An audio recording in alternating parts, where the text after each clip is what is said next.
Hi there, it's Dr. JOYLYN Maniaci, JOYLYN Sparkles, I guess I'm saying now. And this is your Power Hour. This is your time to put what's on your mind, on my mind, and we will have some real talk, some strong talk, because this is a no fluff, no bullshit zone, okay? And today we are going into one of the last 2 free power hours. Yes, this group dynamic is changing and there is a greater need for a greater sense of community. So we're going to be switching how I'm doing the power hour starting in 2022. And then I will just be dropping into this group periodically. But wow, one of the last 2 and we're going big, okay? Because it is a question that is highly informed by you, my precious badasses. You guys are so awesome, and I love this group. And what's been coming up, and I see it in the group, I've had some conversations with some people, some clients, and then even in other groups and around, is everything about shadow work and what it is, what it's supposed to be. How do you know if you're doing it? And I'm having a lot of people who say, I know I need to do this, but I'm stuck, I'm lost, and I'm not doing it right, or I'm stagnating. And so let's take a look at shadow work, okay? So what is it? You know, that's always the best place to start, is what the heck does this even mean? What is shadow work? And although probably everybody has their own slight bend on the definition, I say that it is anything that calls up an opportunity to witness and integrate those cut off, cast out, rejected, denied, shamed parts of you. Those are what the shadows are just pieces of ourselves, of our personalities, even sometimes of our soul that we just didn't think were okay. So it's emotions that we were taught or programmed were not okay to have or feel. For a lot of us, it's not okay to be angry. So that anger we just cut off and say, I'm not going to feel that anymore. Because when I felt that, my parents didn't like me and nobody would play with me. And we remember that. So we said, that part of me is bad. It gets cut off. Or for some of us, it might be loneliness or really strong sadness, grief, and not having somebody to help us through that. It can be desires that we have been told are inappropriate. Because, you know, like even in Australia, they have the tall poppy syndrome. And so too big for your britches. Like you're just not supposed to want to go bigger, greater, because that means you're not grateful for what you have. And so there's a lot of us who feel like, oh, I'd really like to change careers. I'd really like to see what it's like to achieve this. I'd really like to climb this mountain. I'd really like to run this race, something. And everybody says, no, that's just you, you know, doing what everybody else says you're supposed to do, or, oh, you know, only vain people do that, or only this kind of people do that. And so you say, okay, I'm not that. And so you cut that off. That's a shadow, okay? Also even past choices that you've made. But that version of you that made them, who might have been scared, impulsive, compulsive, like whatever, and you say, that was the worst thing I could have ever done, and you cut off that part of you. Those become the shadows. They don't go away. You can't actually completely separate yourself from yourself. And so they kind of follow behind you just like Peter Pan, you know, like you can't, it's there, how come you can't get rid of it? And so they're working with the subconscious all the time. They're actually driving your behavior, but we just refuse to acknowledge it. So what shadow work is just turning to face it, witnessing it, and bringing it home so that you can have all of you, because happiness is having all of you, okay? So that's how I define shadow work. Now, anything can get you there, because you can get to you from anywhere. This is what I love about consciousness, is everything is related. Like I talk about myself as a relationship coach, everything's related. So it doesn't really matter where you start. If your intent is to get more of you, you'll end up there. So that is the good news, okay? But one of the things that shadow work is not, or doesn't have to be necessarily, is formal. And I think that's what a lot of people are really looking for, is I want a guided, step-by-step, this is how I know I'm doing shadow work. Now, in some cultures, you know, and back in the day, there might be some rites of passage where this is included. Maybe even some people have certifications for this. Then there might be something that's more formal. But for you who's just trying to Get out of the trauma. Get out of the overreaction. Change your social circles so that you can actually not feel drained. Be able to be out socially and not feel drained and not feel like you're picking up everybody's energy.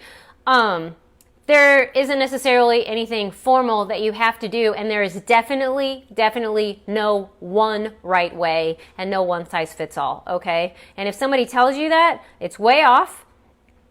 And if you start beating up yourself because something that somebody says does work for everybody isn't working for you, it's probably not your fault, okay? Because that one thing just doesn't actually exist, okay? So the good news is then you can't do it wrong. The bad news is it's really easy to be uncertain and unclear if you're doing it right, if you're making progress, if you're doing it at all. So that's why we're having this conversation, okay? So shadow work, what it is, what it can be, is feeling your feelings. That's number one. Because a lot of us, what we cut off were these feelings that we thought, can't have them. Either because the people around us refused to have them, so we just picked up that intrinsically those are just bad, you just don't have those, or you ever expressed them and you got kind of shunned. Because we are tribal animals, so that if we ever do something and that's what gets us excluded, we'll be like, we'll take note, I won't do that anymore, okay? So feeling feelings is one of the key things that absolutely has to be included in shadow work. And observing without reacting. So it's learning how to listen to yourself, how to have an emotion without becoming the emotion. How to expand the bandwidth, change your nervous system so that you understand something's coursing through you, you're getting information, but that it isn't all of you. That's not all of who you are, okay? Now, how to do that, there's going to be some self-discipline involved in this, okay? And self-discipline with the not reacting, with not emotionally eating, not talking or spewing out energy. I used to do that a lot. Like when I had an intense feeling, I would just talk about it to kind of just no boundary, just blah, just be all over. So I was never actually getting the intensity that was there, that was actually trying to get my attention, so I'd actually pay attention and heal it. I would just talk around it. So I could talk about feelings all day, and people thought I was really emotionally in touch, but I really didn't know how to feel feelings. I could talk about them really well, okay? But in lots of ways, there's self-discipline there, as far as sometimes it's going to go a little bit against the grain of what we feel is natural, which is actually just habitual most of the time. So there's going to be some effort involved. But when we do this, we get to witness what's actually there, and we're going to face this shadow. And just like when we were little kids, when you actually look under there, it's nothing bad. It's usually just something that's a little bit scared and doesn't know what to do, because it's usually a younger part of us, okay? So self-discipline, got to be in there, feeling the feelings. Also, my favorite way, if you couldn't tell already, my favorite way to go about shadow work is to go for what you want. Go big, okay? Because when you say, here's where I am and that's where I want to be, that is my target, all the shit that isn't congruent is going to start coming up to the surface to be released. So that if you actually want to get there and become that next version of yourself, you have to start getting the information, facing those shadow parts, seeing these lies that you've been telling yourself, seeing where you've cut off and rejected parts of you, because they're most likely absolutely going to be required in some way, shape, or form in the skill set that you need to become that next version of you. So that's my favorite. I call it the future forward focus, okay? When you go for what you want, that stuff comes up, so that one of the things is no longer just sitting in the pit, digging a hole, getting darker, darker, and darker, and calling that shadow work. That way isn't working anymore, okay? It's like the rabbit hole, and you just keep going deeper and deeper and deeper, because what that actually does now, because we're seeing lots of systems that break down. And there are some times where you got to go deep and you got to go into places that you don't want. But when we do that first, what a lot of times we actually end up doing is reinforcing our emotional addiction of feeling stuck, feeling disappointed, feeling lonely, feeling like we're not good enough, so that we don't ever actually go anywhere different. we get deeper into that bullshit. It's not working anymore. So we got to do something different, okay?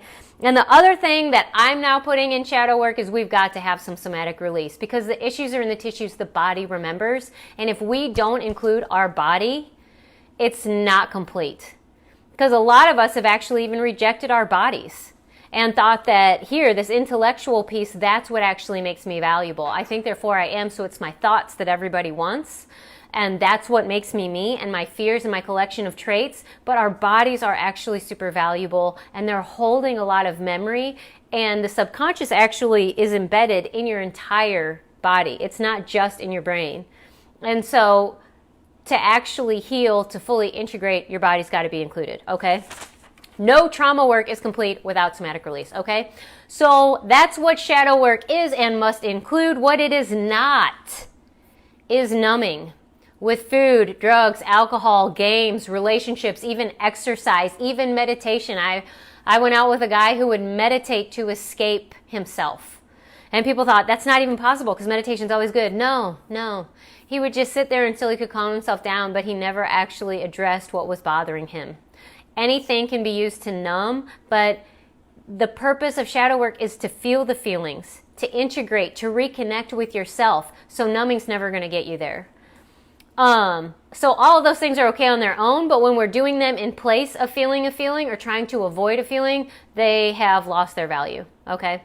Emotional addiction, that is not shadow work. Again, falling into the rabbit hole or going there on purpose to make sure that you wallow in your shit, that is not shadow work, okay? Now, with the emotional addiction, it can be really subtle and tricky because you're going to have to go places that you don't like. You're going to feel feelings that you don't like. And we're going to actually be witnessing the emotional action without reacting to the emotional reaction. There's a lot of gray area in there. So that's, again, why bodywork's got to be in there, because your body is going to be the one that is going to let you know what side of that line you're on. Do you feel more free, more spacious, lighter, or are you feeling more contracted, more dense, and less free? Okay, so your body's got that information. But again, that's going to take some practice, because a lot of us are so up here that's not even accessible right at the beginning. Okay, just throwing that in there.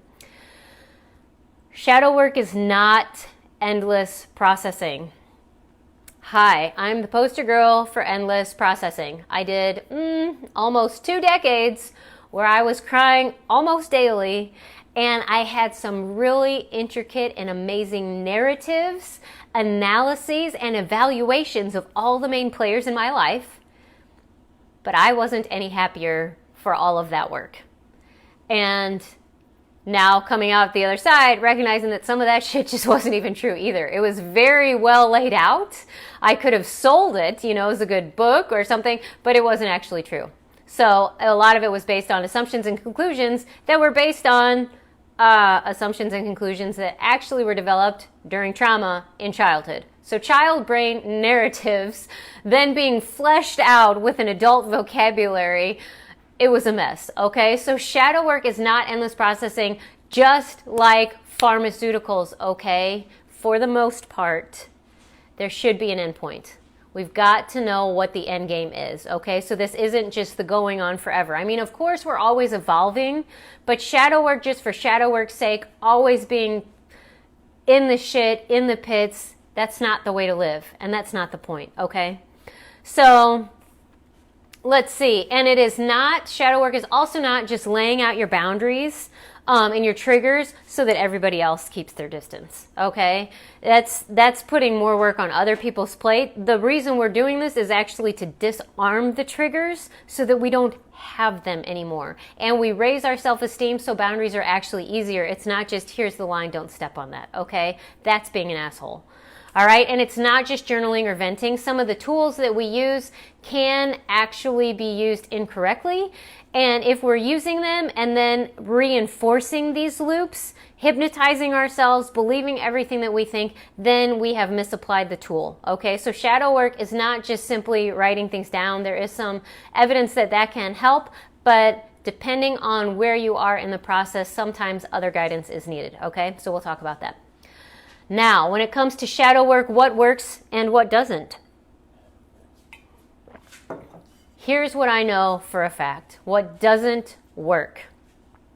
resistance, reaction, and linear conclusions about how it should look, how long it should take, what the timeline for results are, what other people should be doing or how they should be responding to my work, or any kind of outcome-based conclusion where I need an external validation. I want somebody else to behave this way so that I know that I've done my work and that it's working, or requiring things to make sense. That is the big pitfall for a lot of us smarty pants out there, is absolutely requiring this process to make sense, okay?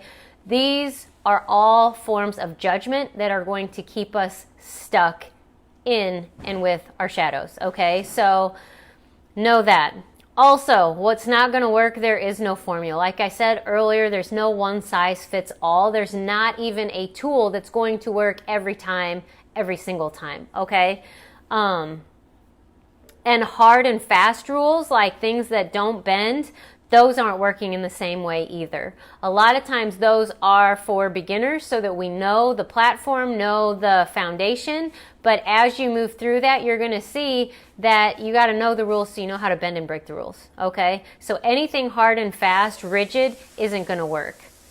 And doing it alone is no longer working. We are switching out of a paradigm to where it was mostly patriarchal, male-dominated, linear, which is why a lot of us want everything to make sense, because that's what we've been taught, that's what we know. But we're shifting out of that into a matriarchal, more fluid sort of paradigm, and also more community-based. If you see, women tend to gather in circles. There's not like all this lone wolf stuff, and so actually doing it together is actually starting to become more and more of a requirement. It's a sustainability factor, okay? And just as us being beings of consciousness, all connected the way that we are, we came here to help each other heal. We all have little bits and pieces of information that each of us can use and lend to each other, okay? Not pieces of our soul, pieces of information. What's up here is largely for other people. It's our body, and what our heart's desire is saying is what we use for ourselves. That's a big one from human design, okay? So what does work well for shadow work is surrender. I know. Grumble, grumble, grumble. This is also my last resort. The last place that I go after I've thrown up every piece of resistance and logical linear thinking I can think of, and it's still not working. And to me, not always, but it has the sound of fuck. Like when just there's nothing left, that's just where we are. I guess it's up to the universe at this point, okay? But really, it is the fastest way. So the more that we can get into that space sooner, the easier flow that we'll have, okay? Also, what works are things that aren't linear, not putting things on a chronological timeline, starting to give yourself grace, opening up and expanding your awareness to recognize that things you might have learned or experiences you had years ago are going to be valuable now. And so the dots are connecting in ways and coming from all different directions. So recognizing that you're more of a spherical being, moving in a spiral, okay? And so that's how these things are going to start connecting, not in this super linear logical form, okay? So the more that we can release our grip on needing things to make sense, the easier this process is going to be. And also, one of the things that's going to help is having a really big goal. A lot of us get stuck, feel stuck, and then start creating problems in our relationships because we just aren't lit up by our life and what we're going for. So sometimes it's just because we've been trying to do these little manageable goals that we think we can have, instead of actually listening to our heart and our soul and saying, I want that big shiny thing. And not about, because then when we do that, of course, you know what we're going to have to do. We're going to have to look at that shadow of, you're not worth that. You don't deserve that. You haven't done enough work for that. So we're going to have to look at where we believed we weren't enough, we weren't worthy, we couldn't have it, it's going to get taken away from you. Whatever those beliefs are, they're going to come up, okay? But I guarantee you, you will fall in love with your life and be more enlivened in the going for it. And if you refuse to go for it, things are going to start to fall apart, okay? And the final thing, the one thing that actually will work all of the time, anytime, every time, if you can remember to do it, is to be curious. Because you cannot be in a state of curiosity and judging something at the same time. So all those things that we're judging, the resistance, the reaction, the linear thinking, the working on a formula, all of those things, the outcome based, those are all judgment. But if we're actually just curious about, hey, what's going on here? What am I actually experiencing? What is, like, yeah, how do I feel in my body? Where am I? Am I up here? Am I down here? I'm angry. How do I even know that? Where does that live in my body? What age am I being? What's the age that I feel like I'm stuck here, you know? Does this even belong to me? But when we get curious, there's like a million questions we can ask, and then things just start to open up. We don't get so fixated, and a lot of times we can get out of reaction that way because we're remaining open, okay? All right, one more drink. I'm on a roll today. I am on a roll. It's like I barely breathe because I just want to give you all this about shadow work. All right, so now, again, one of the big things, what's the point? Why are we doing this in the first place? Okay, so number one, what do you have to gain? Your eventual results, if you choose to do the shadow work, and I know you're here because you're interested and you've already started, but your eventual results are you're going to be triggered less. You're going to be healing your brain. Your trauma is going to start resolving. That is going to happen so that you're going to feel more calm, more steady inside, less needing somebody else to reassure you. You're going to start to be able to do that more for yourself, okay? And with that, some of the symptoms that are very common, less anxiety, less depression, better sleep, things like that. Those definitely come from doing the shadow work. You're going to increase your self-esteem. The boundaries that everybody talks about, those are going to become easier to set because your worth is going to become non-negotiable. Because you're having more of you, you're recognizing there was never a reason to cut you off in the first place. And as you integrate all these pieces and you expand your ability to hold intense feelings, your self-esteem comes up. When you start developing the self-discipline so that you're not reacting all over the place, you can just look at yourself and just be like proud of yourself. Your self-esteem just goes up, okay? Clearer thinking is also this. You know, where you get in these moments and you're just like, I don't know what to do. I don't know what move to make. This is, and it's just all in your head and spin. That starts to become less, to where when it happens, it's so weird that it gets your attention. Whoa, I am spinning off into no man's land. I have totally disconnected from yourself. So you reconnect with yourself much sooner. Okay, so clearer thinking is a huge part of this. And with that increased creativity, so that we're not like locked in and this is the only way I can get out of this or change this or anything like that, and greater access to your intuition. So that less and less it's going to be hindsight is 2020, to where you're like, oh, when I look back, I knew that. I had a gut feeling. I should have just believed that. That as you do the shadow work and you start getting more in touch with yourself and with your body, you're going to start recognizing that in the moment, making the choice that goes along with that in the moment, even though it might be uncomfortable because your self-confidence has got your back, to where you're just like, I can do this. To where then when you look back, you're just like, right on. Or you'll actually look back and be like, was I right? There's actually no way to know, but things turned out so well and they flowed so well, I have a feeling that yes, I did. Instead of going back and being like, I knew I should have done that. The self-doubt's going to go away. It's going to drop, okay? These are all a direct result of an improved relationship and communication connection with yourself, okay? I also will throw out there, as you do shadow work, your social, ooh, Julie gave me a rainbow, thank you. Your social circles are probably going to change too. That can be a really uncomfortable part of this process because it is one that you cannot control, is how other people are going to respond to your choices and your new ways of being. Some people are going to love it and go right along with you. Some people are going to resist it but let you do it. Some people are going to shun you and say, I can't have that, because they're not ready to do that, and you don't know who's going to be who. And sometimes it's a little bit lonely in the in-between, because whenever somebody falls away, that means there's a space for somebody who's going to match your new energy, and they will come, but sometimes it's a little bit uncomfortable and lonely in the in-between. That is where we're actually going to need some of the emotional handling skills, is knowing that and not going back into self-doubt and self-judgment, okay? But the bottom line, the biggest reason by far to do the shadow work is because you end up happier. Because happiness is having all of you. So that as you collect these pieces and you start welcoming them back and you get more of you and you recognize that you don't have to cut yourself off and you can be an anger ball and you can be bored as hell and you can be so obnoxiously happy and you're going to be there no matter what and you don't care what anybody else says, you get to be happier. Okay? That is the reason for shadow work. You're going to be more loving, more generous. You're going to become a faster manifester. The happier you get, the shorter the gap is between when you want something and when it starts to show up for you, okay? You're going to have a healthier body. As you start raising your frequency, you're going to code higher quality DNA. So you're going to create higher quality protein, okay? Your body is actually going to be healthier, okay?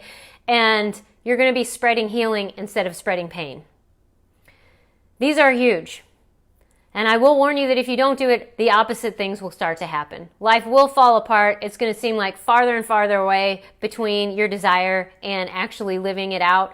And your body will actually start to create symptoms. It'll be energetic at first, then emotional, and then physical. You know, roughly in that order, not always quite aligned. And I will tell you, I am living proof. You might not have been able to tell because I'm in front of the camera and I smile, but I'm losing less hair. I was actually losing clumps of hair while I was stressed out and refusing to leave my relationship. And I didn't even recognize that until I came out because I have long hair, so I just thought it was a thing. You know? But I'm so much less stressed. I'm not clenching my teeth the same. My sleep is changing to where when we start doing the work and making the choices that are sometimes tough and we don't want to do it, but when we do, things change for the better. Okay? So please, let your happiness be valuable enough for you to actually go into this, because it isn't about doing it for doing its sake. It's not doing shadow work for shadow work's sake, because that usually ends up in some form of spiritual superiority and knowing better what other people need to do for their life, and that's not the point. Or it's doing something so that somebody else does something different. That's an outcome-based, judgment-based, and working on somebody else that you can't control. That's not the reason for shadow work. The whole reason for shadow work is for you to get more you. And when you do that, the world changes in ways that you can't even fathom right now. And it's always moving to greater, okay? Take that to the bank. That's an absolute truth, all right? Now, why might you stop doing it or hesitate doing it now that you know how great it is and what's on the line? Well, because it's unclear and it's not comfortable. Those are the two biggest reasons.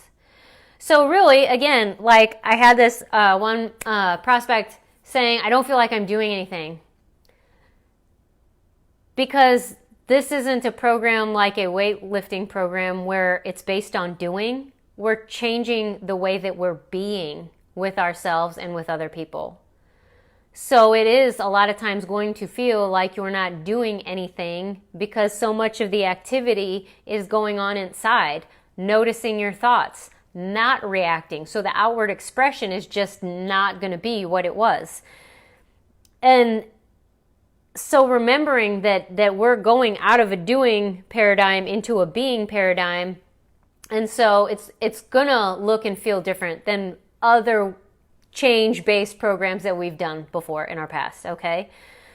And also remembering that feelings aren't facts. That just because you feel like you're not doing anything is not actually an accurate indicator of what you're actually accomplishing and doing. And especially when we're looking at other people and saying, well, I didn't make a difference for them in that one single interaction, but you don't know the ripple effects that you're going to have. You just don't know that. Because again, we have to do it for ourselves. We can't do it for or make it about anyone else. Okay? And then the directed, inspired actions that it takes, that we're going to be led to do and called to do, and it just felt right. Those things, they come. And if you're on this, they're already happening, because even buying that book, choosing to watch this power hour, those actually are inspired actions that are moving you along towards your goal that way.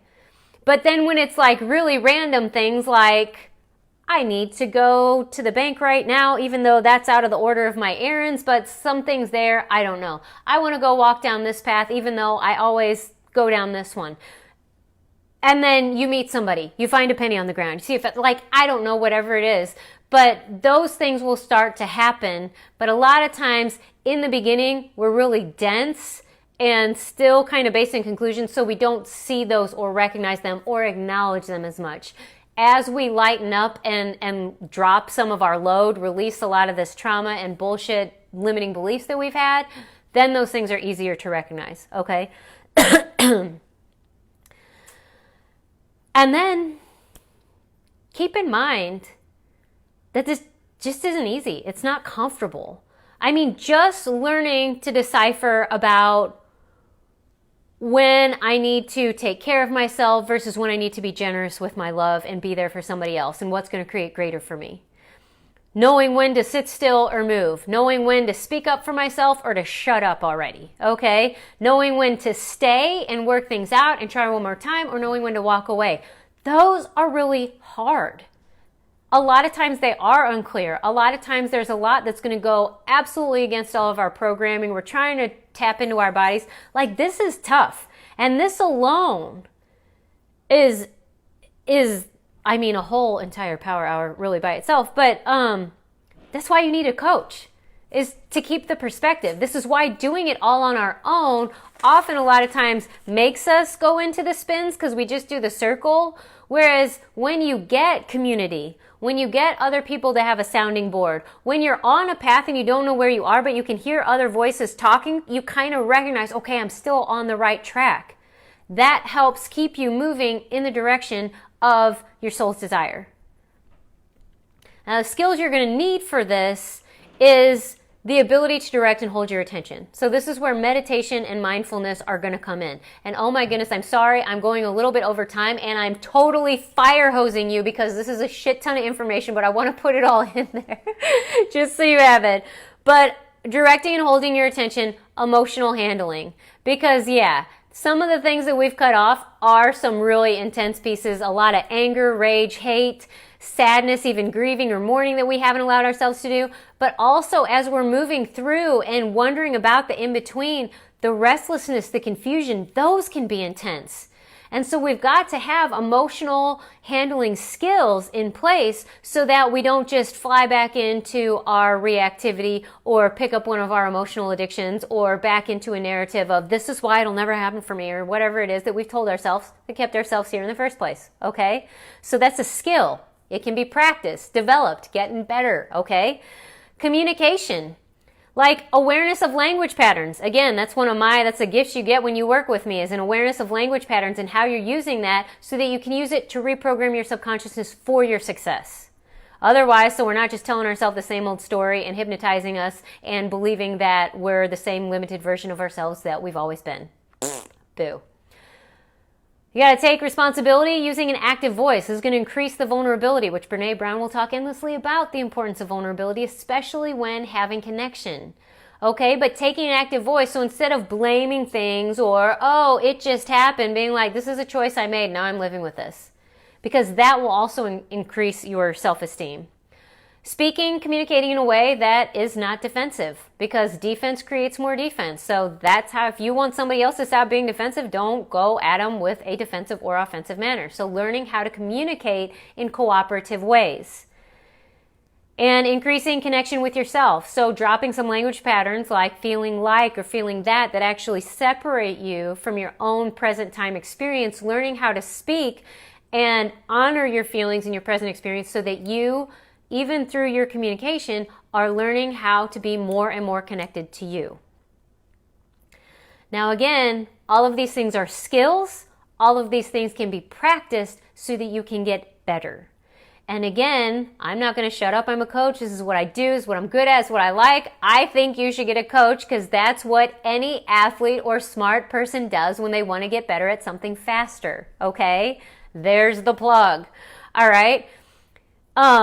But also when you're in a program, especially ones that I've got, I am pragmatics based and the whole goal is to get you happier. So you're going to get access to new tools and how to use them properly so that you're not wasting your time beating yourself up with them, because that does happen.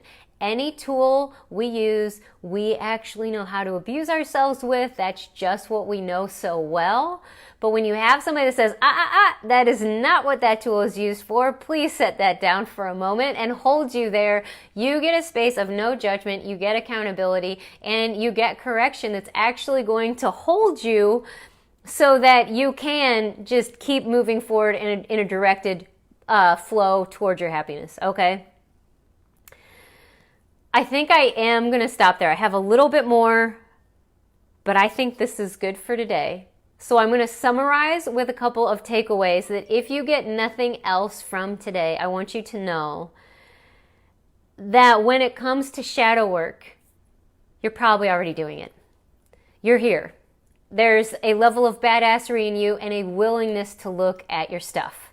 You're willing to have me strong talk you and let you know, hey, this is what needs to happen, okay? So likely you're doing more than you're giving yourself credit for, okay? So don't beat yourself up and tell yourself that you're doing nothing. Because also in this process, I should have said this earlier, rest is actually a key piece. So you don't have to be grinding and driving all of the time. You'll drive yourself into the ground, okay? So you're probably doing it. And if you need rest, that's actually totally fine. That's not laziness. That's not lack of commitment. That's an actual need, and it's going to help fuel you, okay? Things are already changing then. Because you're already on that path, things are already changing. At first, it might be imperceptible, but more and more as you continue, you will start to recognize those things, and you will get some external validation that it's happening, but a lot of times that comes later than we would have liked, okay? Safety and communication are two big things that are going to keep you moving forward, because so much of what's holding us back is trauma related and old patterns in childhood. And also, in order for our brains to be safe to take in, process, and learn new information, safety and social cues are actually super, super important. Okay, so that's why having a community, having a coach, those things are really more and more going to become foundational pieces if this is something that you really value and really want to do. And sometimes it is really intense, so don't go it alone. If you're not in a program, if you don't have an established coach, but you're getting hit hard and heavy with some old stuff, call somebody. Don't feel like you have to suffer in silence. You are precious and we need you here. And so if it has to be a hotline, if it's a friend you haven't talked to in 8 years, but that's the only person that you think might be able to hold you, like, just call somebody, okay? Because you're not actually alone. Another one that's actually really, really highly, I like a lot, but okay, go with me here. Angels. I love talking to angels. But sometimes you need an actual human because you need English. And sometimes you need a hug, okay? So that if you don't have a program or a container already established, make sure that you do not isolate yourself, okay? There, you've been told. And me. Please call me if you're interested in this, because I love doing this. This is my joy. And my joy is to bring other people in touch with their joy. Okay, these are the conversations I like to have. I've just got something about me that the thing that my clients tell me the most is I never felt judged from you.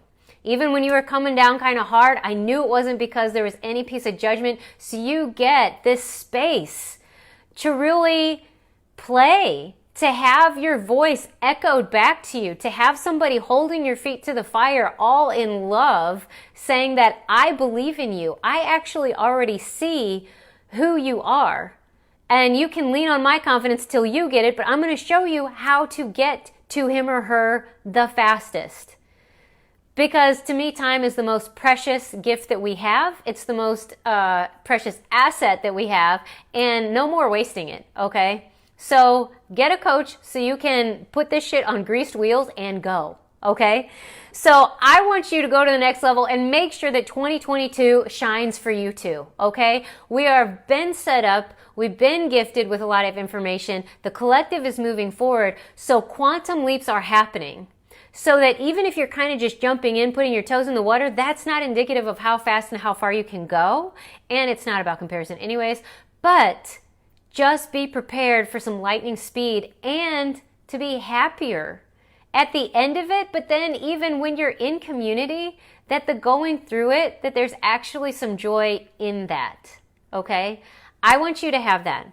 So please message me if you have any questions about shadow work, or if you're ready to do a different form of shadow work that's actually going to get you more connected to you, happier, and out of the shadows and into the light, okay? Your light, all right? It's time for you to shine.